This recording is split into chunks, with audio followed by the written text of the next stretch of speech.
Welcome to this week's edition of the 6-5. I'm Patrick Moorhead with Moor Insights Strategy, and I am joined by my very famous co-host, Daniel Newman with Futurum Research. Daniel, how are you? You may notice that I have a little bit of a different background here, and I am in an undisclosed location in Colorado. And as you can see by my super exciting background, it might even be a bunker in the side of a hill. I don't know. Well, I'm not going to speculate, Pat, as to where you might be, but my spider senses are tingling, but mostly just because you called me famous. But no, it's good to see you without your perfect step and repeat behind you. I mean, who would want to have a great branding in their podcast when you can have a very bland background of a meeting room in, I don't know, Aspen, Colorado? Possibly. Yeah, the window I'm looking out, though, I'm looking at a mountain. There is snow, and then I see daisies. But the problem is if I turn this thing around, it's just going to make everything look dark. So, I went boring instead. Yeah, well, you're never boring, Pat. So let's not throw names. I appreciate that. But let's dive in here. So just as a reminder, the 6-5 represents 6 handpicked topics that we're going to cover for 5 minutes each. This isn't about news. It is about analysis. And also, if you were thinking about making a trade, on E-Trade or something, or pick your favorite website, don't do that based on anything you've picked up for here. This should not be taken as investment advice. So let's jump in here. We have some exciting stuff so far. So AWS, the king of IaaS, very successful in PaaS and growing in SaaS, brought out a new no-code, maybe low-code environment. Daniel, what's your take?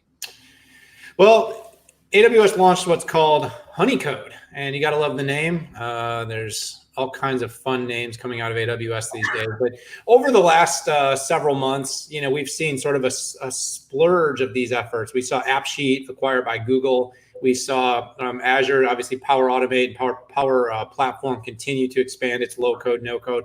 We've got a revolution going on, Pat. The business unit leaders, and I'm not just talking about the people that are actually the leaders like the CXOs, I'm talking about the people running businesses day in and day out, tend to be the closest in terms of understanding what customers want and need.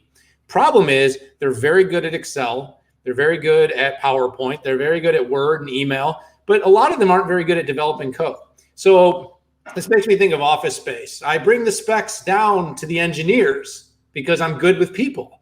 Well, the thing is when you're trying to develop, oftentimes there's a translation problem. You have developers that understand code, and you have business people that understand business. And the reality is you need the application to fit the business, not the developer. So these no-code, low-code applications, Pat, are all about that. And AWS has the largest footprint in the world of users of public cloud, of infrastructure as a service. And while I have said outspokenly, Pat, for a while that the company has lagged a little bit in software in terms of especially SaaS, traditional apps, I believe something like what they're doing here with Honeycode puts the company in a position for greater adoption and to be more connected to the app development process, which is only going to ramp up the potential for it to grow its software business, Pat. So I'm a people person, buddy, and I understand what my customers need. But in all seriousness, I think it's a great opportunity for AWS. I believe it was a good move. It's not a one size fits all. Azure will get theirs. Google will get theirs, OutSystems and other providers. But AWS will pick up some market share just by the sheer users that are already on its platform. Yeah, that was very similar to my hot take on this in looking at AWS is all about developers, and they've been very consistent on that for the entire time that they've been out. But developers that aren't truly developers and who might know how to do an Excel macro, not a lot of representation there. So I see them having the ability to hit their base with this pretty hard. Right now, I mean, if I'm just going to come out and say it, I think Microsoft currently has, in my opinion, the advantage, because not only with their no code, low code, and let's say full code with visual environment, they can hit everything. They can hit cloud, they can hit Android, they can hit iOS, they can hit Windows. they're a full service provider. That doesn't mean that there's not some great opportunities, particularly vertical ones. Daniel, companies that you and I both interact that might be really good, let's say at financial or in government types of verticals. But that's how I think this is likely going to wind up, is you're going to have super large companies that are horizontal plays, and then you're going to have some smaller vertical plays that keep up with all of the other applications. So some good conversation on this. Moving on, Daniel, both you and I attended HPE Discover last week virtually, and it is incredible how each company keeps adding something that's a little bit more interesting. And I thought Discover did really well at some of their highly produced segments. Okay, we saw a one-on-one between Cisco's founder and HPE CEO that actually looked like they were on stage having this conversation, which I thought was pretty awesome. But you wrote a ton about this on your Futurum website, Daniel. So I'm going to let you dive into the content. Yeah, Pat, I thought that was great. And you're telling me they weren't in the same room? I was certain that John Chambers and Antonio Neri were chilling, socially distanced, of course. No, you know what, Pat? It was a really interesting event, and I'm going to boil it down. There was a ton of info. And by the way, HPE is really committed to its digital events. I think it's like 4 or 5 waves of Discover. So this was like the first big wave, and it was the main launch of a lot of things. But we're going to be hearing from the company for the next month. And coming off of its most recent earnings, HPE had some big shoes to fill. The market wanted to see more. Positioning wise, it's tracking the big hyperscalers in multi-cloud. It's tracking Dell and VMware and Tanzu. So some big announcements were really needed to fill in some gaps in the HPE story. And I thought that's exactly what the company did at Discover this year. I called my article, Pat, software is back. So, when HPE spun off all its pieces, whether the devices, the software business, technically HPE was a hardware infrastructure company. And we've seen over the last few years with the rise of Point Next services and then GreenLake, the company started to ease its way back in because software is the future. If semiconductors are eating the world, it's the software that sits behind them that enable businesses to do what needs to be done. So Ezmeral, the container platform, is really the answer that HPE has for a future of an agnostic approach to multi-cloud. Companies are looking to use, Kubernetes, containers, open source to be able to deliver applications into any cloud, on-premises, off-prem, and HPE delivered a software solution that's going to enable that in Ezmeral. Powerful stuff. The GreenLake Central was also very interesting because I've long stated that what's made IaaS so interesting, Pat, has been the control plane. The fact that you can have this single control plane to manage your world, both economically and technologically. And GreenLake Central is basically going to enable companies to deploy workloads across multiple clouds and manage them from a singular control plane, which is what I believe needed to happen. And this is actually a distinct advantage where HPE has and is going to be competing very well with 2 other players that I'm really pointing to here that were OEMs. First being IBM, Red Hat, and OpenShift.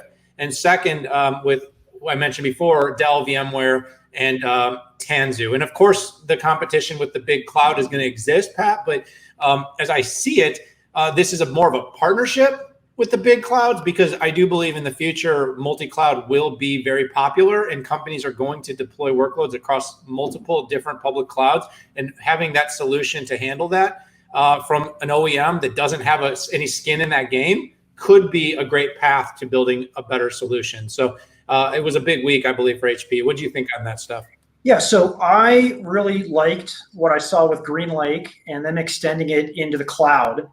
Although GreenLake, although there was a lot of talk of software, I really view GreenLake as a SaaS opportunity here, and they are leading the charge. I'll also say that HPE also, to me, was the leader, at least declaring that the cloud was going to be a hybrid world. And I have to give them credit for it. What I'm really looking for, Daniel, in the future is views of customer success. They've had some good success with GreenLake so far, but I have to tell you, the last 2 revisions of their software platforms didn't get a whole lot of traction. If you look at when HPE was big on OpenStack and was building that out, and OpenStack basically flamed out, with the exception of some carriers and some big retailers, and now we're on to containers. So what I want to see very quickly are customers saying, hey, I'm using this platform, and I'm betting my company on it, and I chose this over a VMware, over a Red Hat. And when I look at the extenders from the public cloud versus them, because that is the competition. But I do reinforce that I do really like the value proposition in what they're bringing to the table. Now it's just converting that into customer reality. Yeah, I think that, and I just want to reiterate, you made some great points. I mean, first of all, it is an as a service management tool, the GreenLake Central and what's being done there. The being able to deliver everything as a service has been at the foundation of what HPE has been doing. I've been an advocate, but I'm also challenging the company to step up, because there's one thing about saying the right thing and it's another thing about executing. So what I would say is right now HPE is saying the right things, delivering the right set of solutions, positioning itself well to sort of sit in between the on-prem and the public cloud providers as this agnostic open source solution. But execution is going to be key. The person leading that business, Keith White, came from Microsoft. I actually might have a chance to talk to him in the near future. And one of the things, Pat, that I asked straight away is, why would you leave a rocket ship? Not to say HPE can't be great, but he was on a rocket ship. But my take is he must have seen something that he believed he could run with. And so, Pat, over the next 6 and 12 months, I'm sure we'll be coming back to this. Absolutely. So let's move on to a slightly different track here, and that is self-driving cars.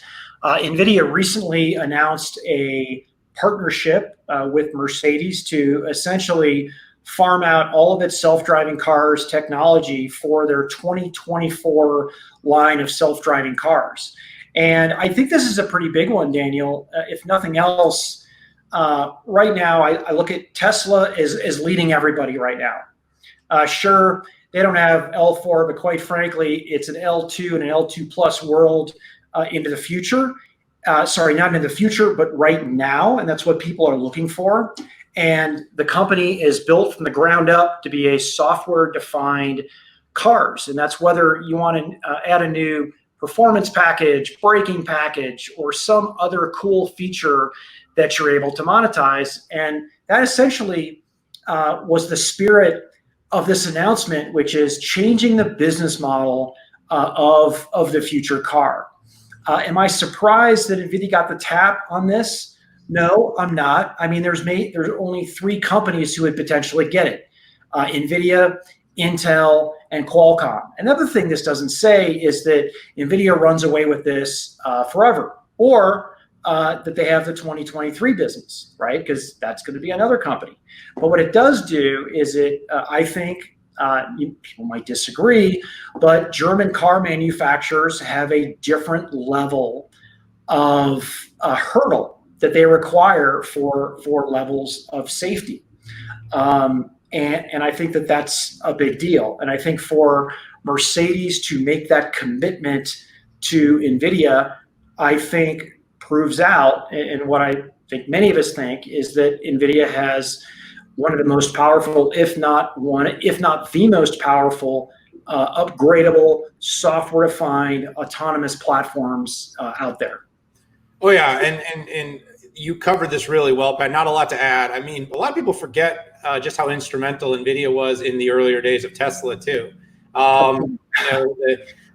Tesla has taken that next level and has certainly become sort of the undisputed leader at this point in ADAS and that technology. But there are a lot of other companies that are following in its wake. And NVIDIA is still in a very strong position. You also have Intel playing in this space. You have Qualcomm playing in this space. But with what NVIDIA is doing, this is a really big win. Mercedes is a brand that has iconic reputation around the world. And by the way, nobody's innovating AI at scale more rapidly than NVIDIA. So I can't. While I'm a fan of all the companies I've mentioned, and you've heard it from me, I think all of them are doing really interesting things. Mercedes probably hitched its wagon to a very good partner for this particular technology patent, and I'm encouraged to see Tesla get better competition because 4 or 5 years ago that Tesla models were like mind-blowingly cool, but right. I would say now when I get in a Mercedes, I get in a BMW, and I get in a Lexus, it doesn't feel like Tesla's so far ahead anymore. Obviously, in the electrified vehicle part, it's still pretty darn cool. But in terms of the experience in the vehicle, all those amenities, these other technology providers have really helped these companies catch up. So I'm hoping it pushes innovation across the whole landscape. Yeah, it's good commentary there, Daniel. And I'm wondering if I'm ever going to want an L4 and L5 car. Maybe I would for long trips. Only if it has 800 horsepower and a combustion engine. So, okay, I'm old school. What can I say? Listen, I like the rattle underneath when you press on that gas pedal, and even some fake type of sound isn't going to make the car rattle as I step on that thing.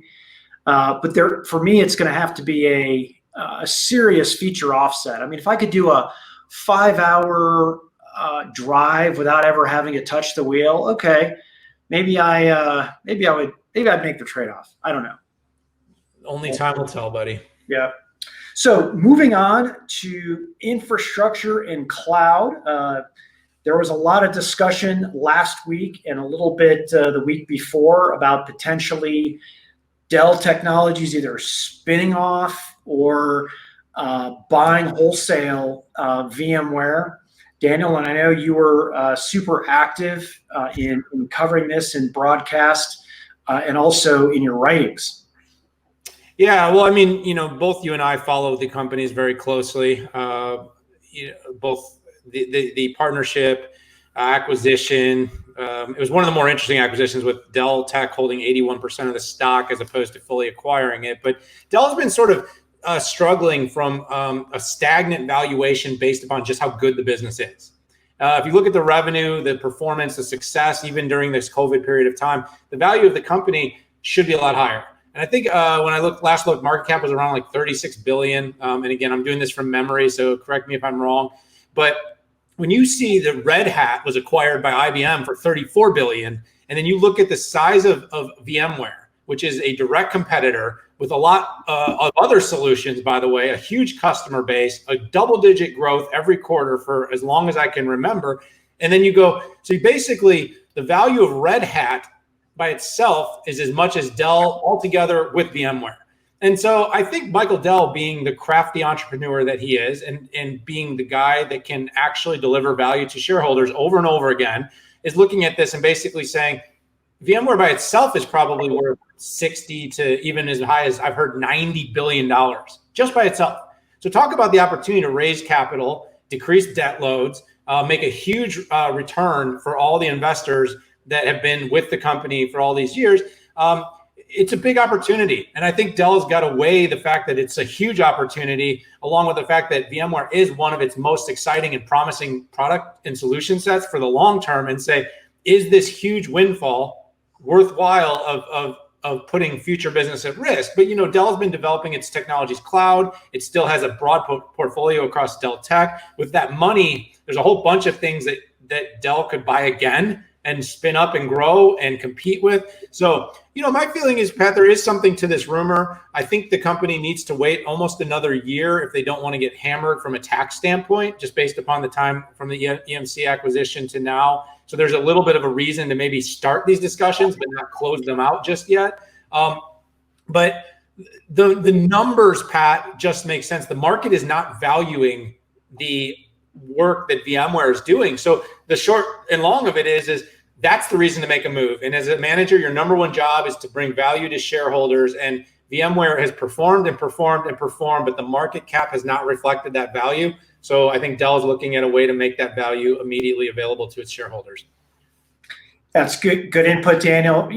Michael Dell and his team, they're financial masterminds. I mean, get worth 27 to 35 billion dollars, as Michael Dell is, depending on what source you look at, without understanding this. And I mean, even when I was at public companies, we would float to the market some different structural options to get feedback and get people to do podcasts and write stories about whether it makes sense.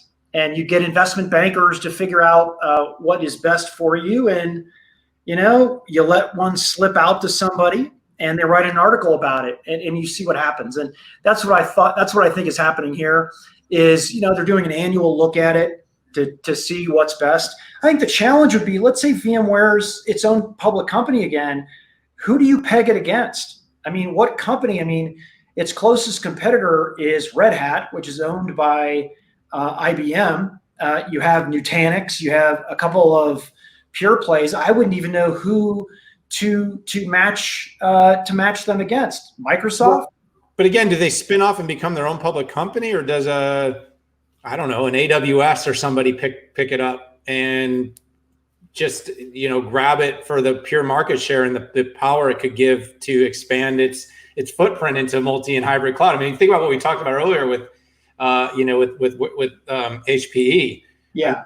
You know, it would make any of the hyperscale cloud companies would become really interesting.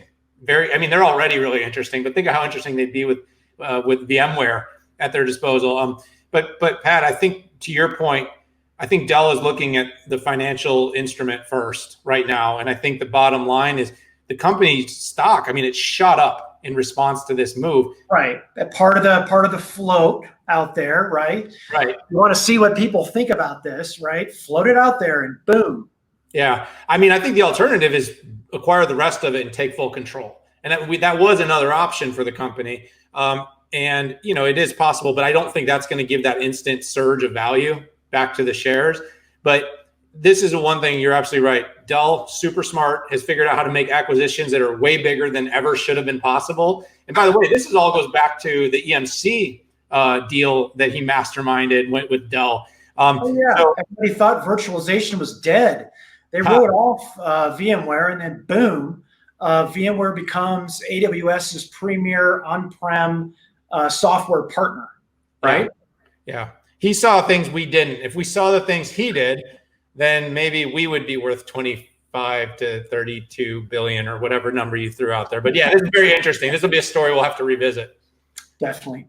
So let's move on to another piece of news that came out, and that was AMD reaches its 25 by 20 energy goals that it set in 2014. So in 2014, AMD said it would improve its energy efficiency of its products by 25 times by 2020. And they reached it, okay, and that's where we are. In fact, they went 31.7 times improvement. First off, in 2014, AMD was not in a very good place, and not just because I had departed the company. That was the secret, but yeah, I was going to ask you about that. But for a lot of other reasons. In fact, AMD had a very non-interesting architecture in Bulldozer that required really 5 gigahertz to make it interesting. And the problem was it required, you know, they were hitting 3 or 3.5 gigahertz. So that didn't work. And the GPU high end wasn't that interesting at all. And NVIDIA has ruled the roost ever since. But where AMD was really good was in these integrated devices that, believe it or not, putting a GPU onto a PC CPU die was a relatively interesting and unique thing. And what AMD did really do well since 2014 was they came out with their new Ryzen architecture, and they came out with multiple generations of super power efficient GPUs, and hence the 31.7 time power efficiency improvement. Now, part of it is looking back and saying, okay, we made this commitment and we surpassed it. But it's also a way to flex on Intel, which, you know, people know perceptually is having challenges. Now, Intel is making money like a government printing press. They're making money at a faster clip than the Fed is printing it because of a lot of what they're doing in the data center. But to give AMD a little credit, the perception is that AMD server CPUs and AMD desktop CPUs, and even for notebooks, are head and shoulders above what Intel can bring to the table. So I think this was really meant as a flex on Intel. What do you think, Daniel? Yeah, I mean, I'll touch on it. You kind of hit on the technology part. I think the efficiency goals are just the right move right now. We are in a world where a social enterprise, a social business that's doing good across kind of a few spheres. I think the equality sphere, the sustainability sphere, the diversity sphere. These are all areas that businesses are now being judged on. And I think these are going to continue to be areas that businesses will, their response to COVID and science, their contributions when the world needs contributions from companies with resources. AMD has been a favorite of Wall Street for some time now. People really are fans, and trust me, when I've picked on the company, I've seen just how much people like AMD. But I covered at length, Pat, all the things Amazon is doing with its climate pledge, and I give credit to all companies right now that are stepping up and not just talking but executing.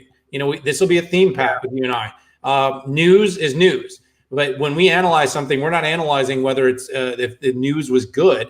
We're analyzing, are these companies going to be able to execute here? And if they're not, that's going to be the delta. Well, AMD has already shown it. This isn't a result in the future. This is a result right now. So good for Lisa Su and the team over at AMD. The company continues to be a force in the chip space.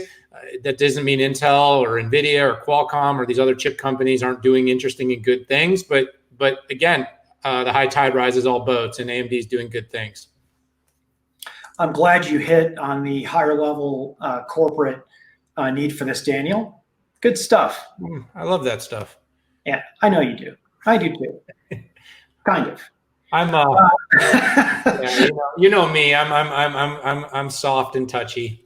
That's good. I'm glad. I try. It's part of the picture, Pat. I mean, every company, you like it for what it builds, but you got to like it for who they are, what they represent. And so these are the things I look for in a company's longevity is, what do they represent? What does the company represent? And I think AMD represents some good things right now. And I haven't always felt that way, but over the last year, it's made some good strides. Good. So let's move to our final topic here, and that is in the collaboration space.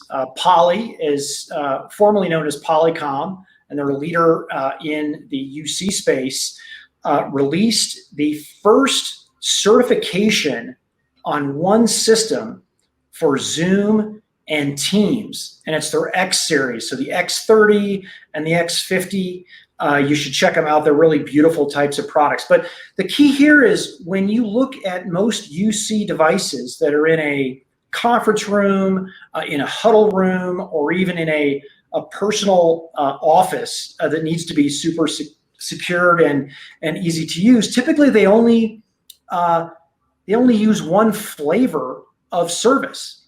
And what Poly just recently brought are pieces of equipment that actually work with 5 to 6 different services. But the cool part about this announcement, Daniel, is certification. And that means it's guaranteed to work. It's guaranteed to abide by all of the service provider certifications and regulations, and in this case, from Microsoft and also from Zoom. And the reason why this is important for an enterprise to be able to flip-flop between these services is you're not locked into one service provider. You might get sick of Zoom and realize, hey, you know what? Zoom made some security promises and some privacy promises that ended up to just not be true. Or you might be a multinational corporation where that service isn't even certified to be used in that country, or worse off, it's blocked. So what I really like overall about Poly's approach, just to dial it back, is it's freeing you, the enterprise, from being locked into a service provider. And listen, as I get older, I get wise enough to know there's always going to be a lock-in, and you just need to choose what lock-in that's in. But being locked into a hardware and a software and a service platform at the same time, there needs to be some really good reasons for that. And Daniel, I know you started your career early in this space, and you've been covering UC probably longer than I have. So what's your take? I've been covering UC longer than you've been alive. Anyone that knows us would know that's a joke. Watch the video and tell me you can't tell that. You know what, Pat? I think it's an interesting move. I think the certifications are important because people want to make sure, especially in the wake of COVID, more people working from home, that the solutions they're investing in work. I've had some really interesting discussions about the appliance and the role of the appliance. Look, we're all getting a little fatigue on our desktops and our devices. It is really nice, Pat. And you and I have dedicated Poly Studios in our office. We work with, WebEx Desk Pros. We work with different tools and solutions all day long. I actually like having a dedicated appliance. I like to be able to turn around away from my computer to a dedicated screen and use it for video. That's the kind of stuff that Poly's building. And I think seeing more and more of this type of technology in our homes and in our remote workplaces is going to become the commonplace. I think just to even get people's focus. Too easy to be doing too many things at one time. We're not meeting in person anymore. Now we're all multitasking. And so we work more hours and the quality gets worse. So there's a little bit of a solution there. I love your reference to the Zoom thing. I like choice. So what's nice about Poly is it's basically saying choice. You want to move to Citrix GoToMeeting. You want to move to Microsoft Teams. You want to move to Zoom and several other solutions. This hardware is not going to give you any trouble there. You will have the flexibility to use this hardware as you see fit.